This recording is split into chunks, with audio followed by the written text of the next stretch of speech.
이 현안 사항에 대해서 시장님께서 모두 말씀에 이어서 질의 답변 시간을 갖도록 하겠습니다. 간담회 자리인 만큼 무겁지 않고 자유로운 소통의 장이 되기를 기대합니다. 그럼 시장님이 모두 말씀 있겠습니다. 원래 그러나요? 아유, 반갑습니다. 그동안 잘 지내셨죠?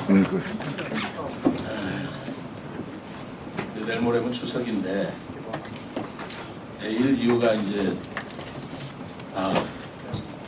고향으로 가시거나 아니면 휴무를 하시거나 그렇지 않겠어요? 그 전에 우리 여러분들 뵙고 밥담도 나누고 추석명절 잘 세시라고 좀 선물들 좀 드리고 싶은데 그럴 수는 없다고 보니 마음만 미안하고 마음만 이렇게 그러십니다. 하여튼 우리 언론 여러분들 모두 추석 명절 복되고 편히 보내시기 바랍니다. 올해는 거리두기가 없는 명절이잖아요. 그래서 우리 가족들이 자녀들이 부모님 찾아뵙기도 좀 마음의 부담이 덜할 것 같고 또 애들 오기도 그렇지 않을까 싶습니다. 그런데 애들이 모처럼 온다고 그러니까 마음이 좀 기대되네요. 마음도 설레고 이러저러한 일이 그동안 많이 있었습니다. 우선 태풍이 다행스럽게 다른 지역에는 그 피해가 발생한 데도 있었지만 우리 지역은 그래도 피해가 좀 피해간 것 같아서 다행스럽게 생각하고요. 약간의 그 나무가 좀 넘어졌다는 하는 건 있었지만 인명 피해는 전혀 없어서 어떻게 시민들께 다행스러운 일이라고 생각하고 고마운 일이라고 생각합니다. 우리 공무원들도 고생했지만 우리 자율방재단이라든가 우리 시민단체 의용수가 함께 굉장히 긴장을 하고 태풍에 대비했던 노력들을 매우 감사하게 생각합니다. 그리고 그저 월요일은 이제 추경 예산을 저희들이 세웠거든요. 추경 예산에 대해서 태풍이 바로 오기 직전이라 제가 설명을 못 드리고 우리 최수경 기획조정실장이 여러분들한테 상세하게 브리핑을 해드렸으리라고 봅니다만 그런 것도 있었고요. 그리고 두 달 9월 7월 1일 날 제가 침을 해서 오늘이 9월 7일이니까 꼭 2달 7일 지난 그런 시점입니다만 따지고 보면 2달 그렇게 큰 기간도 긴 기간도 아닌데 제 달력으로는 한 2년은 지난 것 같아요. 왜 이렇게 길어 보이는지 아주 많은 분들도 만났고 많은 현안들도 공유했고 또 정부 부처에 가서 우리 장차관들도 많이 만나고 또 대통령과 회의도 많이 했고 그런 여러 가지 일들이 굉장히 저한테는 하루하루가 긴 시간이었던 것 같습니다. 다행스럽게 대통령 제2 집무실, 대통령 집무실이 세종집무실이라고 하죠. 대통령 세종집무실이 오는 걸로 확정이 됐고 그 정부 발표로 행안부 장관, 국토부 장관, 국무총장이 공동으로 발표한 것은 우리 시민들한테 엄청난 선물이기도 하지만 저는 이것이야말로 역사를 가르는 그런 발표였다고 생각을 합니다.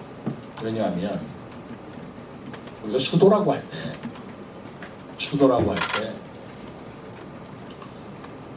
그 나라의 국가 원수가 있는 곳 그리고 그 나라 국민의 대표기관인 국회가 있는 곳을 수도라고 합니다. 이제까지는 서울에 대통령 집무실이 있었고요. 그리고 국회가 서울에 있었기 때문에 대한민국의 수도는 서울이다 라고 한 것이고 그러나 그 수도를 행정수도라는 이름으로 세종시로 이전해야 된다 라는 것이 2003년도부터 추진되어 왔던 일은 아닙니까? 그러나 우리가 여기를 아무리 정부 부처가 많이 와도 수도라는 이름을 붙이려면 대통령과 국회가 입지를 해야 하는 것이 맞지요. 그런데 그 결정을 윤석열 대통령 정부 들어서 대통령 세종집무실 그리고 국회 세종의사당이라는 것을 확정을 했기 때문에 그렇다면 이것은 제2수도다라고 이름을 붙여도 거기에 대해서 뭐 이의를 제기하거나 아니면 억지다라고 얘기할 수는 없다고 저는 생각합니다. 그렇다면 2022년도야말로 우리 세종시가 제2의 행정수도로 확실하게 자리를 잡은 원년이 될 것이다 라고 저는 의미를 새기고 있습니다. 대통령 세종신무실과 대통령 국회 세종의사당이 있지 않은 해가 2027년이 되기 때문에 2027년에 가서 원년이냐 아니냐 뭐 이렇게 따질 수 있을지는 몰라도 바로 그것이 결정되고 발표된 금년 2022년이야말로 우리 세종시 역사상 큰 획을 그은 한 해다 라고 저는 새기고 있습니다. 그리고 제가 이렇게 말씀하는 것이 그게 큰 무리는 아닐 것이다 라고 보고 있습니다. 그리고 그 세종시의 지금 자족 기능이 매우 부족하지 않습니까? 사실은 우리 시민단체에서는 헌법을 개헌을 해서 수도 자체를 세종시로 옮겨야 되지 않느냐라고 말씀을 하시죠. 전적으로 저는 동의를 하고 그렇게 되기를 바라고 있습니다. 그런데 수도를 서울에서 옮길 때 단순히 대통령 집무실과 세종 집무실과 국회 세종의사당이라는 외형적인 건물만 있다고 해서 이게 수도를 옮긴다는 국민적 합의를 이뤄낼 수 있는가는 우리가 다시 봐야 될 거라고 봅니다. 우리 국민들이 볼 적에도 세종시 그만한 도시라면 수도로 할 만해 라는 도시의 기능 그리고 도시의 시설 도시의 내용이 되어 있어야 수도로서의 기능을 할 수 있다고 생각하거든요. 그래서 미래전략 수도라고 하는 제 비전에 따라서 세종시에 더욱 대한민국을 이끌어가는 그런 역할을 할 수 있는 기능들을 확충해 주어서 또 우리 세종시의 자족 기능뿐만 아니라 대한민국의 수도로서 명실상부한 역할과 기능을 할 수 있다. 그걸 확충시켜야 된다. 그래야 먼 훗날이라도 헌법을 개헌해서 정말 수도가 세종시로 자리 잡을 수 있지 않겠는가라는 것이 제 생각입니다. 그러니까 미래전략 수도라고 하는 것은 행정수도와 별개의 개념이 아니고 수도로 가기 위한 내실을 기하는 그런 내용이다라고 이해를 해주면 좋으리라고 생각합니다. 그러기 위해서는 자족 기능을 확충하기 위해서 기업 유치를 해야 하고요. 그 다음에 대학도 유치해야 하고 또 정부 부처도 마저 여가부라든가 법무부라든가 라는 것도 아야 할 일이고 그리고 사법기능도 이제는 행정수도가 그 행정소송 같은 건 행정청이 있는 소재지를 관할 법원으로 삼거든요. 그럼 행정청이 주로 세종시에 있기 때문에 세종시에 행정법원이 있는 것이 저는 국민들의 편익을 위해서도 옳다, 효율적이다 라는 생각을 하고 있습니다. 그래서 이 부분에 대해서도 저는 적극적으로 사법부도 방문해서 사법부 법원도 또 검찰도 이쪽으로 올 수 있도록 앞으로 노력할 텐데 이런 노력 하나하나가 자족 기능도 확충함과 동시에 그것이 실질적인 수도로 가는 길이다 라고 저는 생각을 하고 있습니다. 다행스럽게 지난번에 KTNG가 우리 지역에 이전을 확정하고 발표했죠. 예산 액수로는 약 1,800억 그리고 직원 수로는 한 230명 한다고 합니다만 이거 하나로 끝나는 게 아니고 그 KTNG의 부속 연구소라든가 또는 폴리텍 대학이라든가 하는 것도 축으로 이전하는 협의를 하고 있습니다. 그뿐만이 아닙니다. 뭐 아시겠지만 전국통신공사협회라든가 협회 또 공공시설 우리 시에 가지고 있는 시유지에다가 이런 공공시설들을 유치하기 위한 그런 노력도 지속적으로 벌이고 있다라는 말씀을 드립니다. 교통 문제가 제일 어려운데요. 교통 문제 같은 것도 지금 BRT 노선 같은 것도 이번에 조정된 걸 여러분들이 발표했고 또 우리 세종에서 공주까지는 BRT 그런 것도 광역 심의를 거쳐서 통과되고 뭐 여러 가지 성과를 얻었습니다. 여러분들께서 가장 관심을 갖는 KTX 역사도 이제는 대통령 세종 집무실이 확정이 됐고 세종 국회의사당에 온다고 한다면 세종의 KTX 역사를 드리는 것은 세종시를 위해서만이 아니고 우리가 국회를 방문하는 그런 국민들 또 대통령과 관련된 여러 인사들이 세종시를 방문할 때 교통 편의를 제공하기 위해서도 KTX는 이제는 필수적이다. 저는 이렇게 판단을 보고 있습니다. 제가 알고 있는 통계로는 2019년 통계로 기억을 합니다만 2019년에 정부 청사를 방문하는 방문객이 63만 명이라고 들었습니다. 그렇다면 앞으로 이 숫자는 훨씬 더 늘을 것이고 100만 명 이상이 우리 세종시를 방문한다면 세종시 인구가 40만인데 방문객들을 위한 편의, 교통 이것은 우리가 세종시가 반드시 해결해 줘야 할 일이다 라고 생각을 하고 있습니다.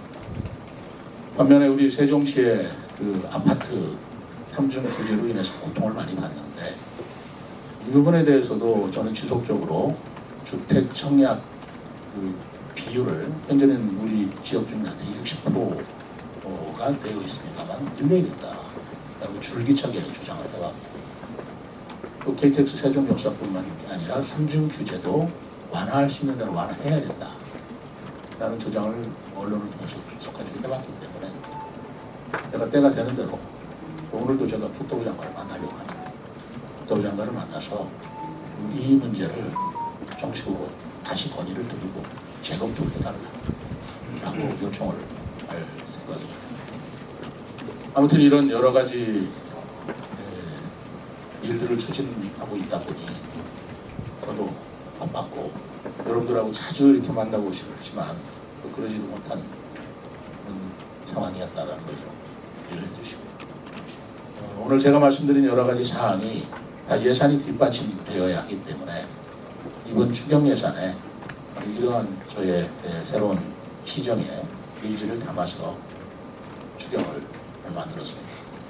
우리 최 시장이 잘 브리핑을 했겠습니다만 약 1,400억 정도인데 이 1,400억 추경을 할 때 세 가지 원칙을 제가 하겠습니다. 첫째로는 인상 안정. 어려운 우리 시민들의 인생을 돌보는데 예산을 1차 배정을 해야 된다. 그리고 두 번째로는 소상공인 보호다. 소상공인 지원이다. 라는 원칙을 세웠고 세 번째로는 우리 시가 여러 가지 부채가 많다는 건 여러분들이 잘 아시고 계시지 않습니까? 부채를 계속 안고 가면 그 이자 부담 때문에 언젠가는 그 눈덩이 같이 벌어지는 재정 부담을 느끼지 않을 수가 없어서 어려운 재정 여건이지만 부채를 상환해야 된다. 라는 원칙을 세워서 이번에 300억을 부채 상환으로, 부채 상환 지원으로 추경에 확보를 했습니다. 그리고 네 번째 원칙으로는 어쨌든 미래전략 수도라는 4기 시정의 목표를 확실하게 담보하기 위해서는 기본계획을 착실히 만들어야 되겠다. 그래서 그런 기본계획들에 대한 용역비를 추경에서 반영을 시켰습니다. 그런 네 가지 원칙으로 이번 추경 예산안을 발표했고요.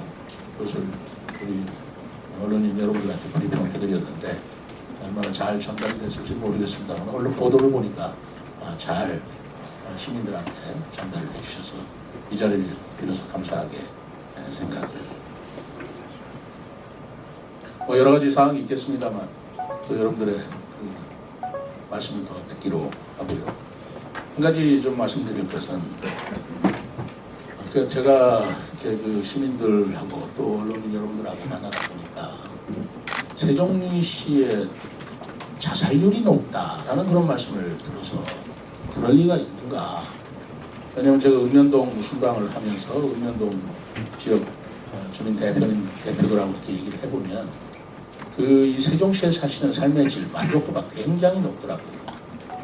제가 동마다 다니면서 연지역하고 읍지역은 좀 다릅니다만 동마다 다니면서 물어봅니다. 여러분들이 세종시에 이사 오시기 전에 어디에서 또 얼마 동안 사셨는지는 모르겠습니다만 세종시에 사시는 것보다 더 행복했습니까? 라고 물어봅니다. 그러면 그때 주민들께서 거의 100%가 세종시에 살 지금이 가장 행복합니다. 라는 답변을 제가 들었어요. 제 앞이라고 해서 기분 좋게만 얘기하는 것은 아니라고 생각합니다. 어디서 이사를 오셨든 또 얼마를 거기서 살다가 지금 여기 와서 얼마나 사시든 지금 현재 살고 있는 세종시의 삶이 굉장히 만족스럽고 행복하다라는 말씀을 들었는데 무슨 자살률이 높겠냐라고 해서 제가 통계를 좀 뽑아보라고 했어요.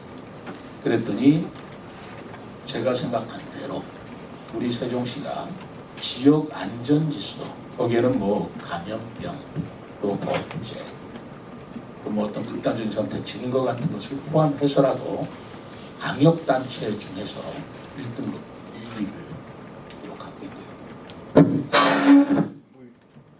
굳이 뭐 극단적인 선택을 하는 슈사이드, 자살을 말한다면 자살률이 광역자치단체 17개 광역자치단체가 제일 낮다.